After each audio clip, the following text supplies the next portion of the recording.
అలాంటి మైక్ ఒకటి ఉంటుంది, కాలర్ మైక్. ఒక నలుగురు ఐదుగురు, అంటే ఇది వైర్లెస్ మైక్స్ ఉంటాయి, అదే సౌండ్ బాక్స్లు ఉంటాయి. లోకేష్ అయినా అంతే మెయింటైన్ చేస్తారు, ఎక్కడికి పోయినా అవి ఉంటాయి సిస్టమ్.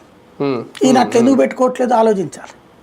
బేసిక్ 10 మందిని పెట్టుకోవాలా ఆ పని మీద, ప్రత్యేకించి ఒక టీం ఉండాలా. కాలర్ మైక్ జేబుకి పెట్టుకోవాలా, అదే సందర్భంలో మాట్లాడుతూ ఉండాలి ఆయన.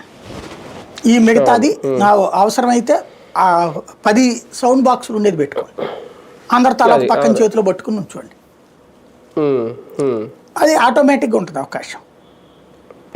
ఈయన కేసీఆర్ లాగా పాతకాల పద్ధతి పోతానంటే ఆయనకే దెబ్బ లేదు. ఇంకొకటి ఆ వెహికల్ కూడా పవన్ కళ్యాణ్ సిస్టమ్ చూడండి, మీకు ఆ పైన సన్ రూఫ్ సిస్టమ్ ఉంటుంది, దాంట్లోంచి పైకి వస్తాడు అతను, అటు ఇటు సెక్యూరిటీ ఉంటారు.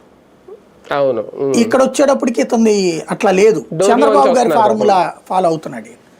అంటే బాబు గారిది కూడా మీకు ఆ పక్కనే ఉంటుంది, ఆ లెగ్ స్పేస్ ఉంటుంది, అక్కడ నుంచి ఉంటారు బాబు గారు కూడా. ఆయన అట్లాగా పైన దీంట్లో ఉండరు సన్ రూఫ్ వికెట్లలో. కాబట్టి అదే విధానం ఈయన నడుస్తున్నది.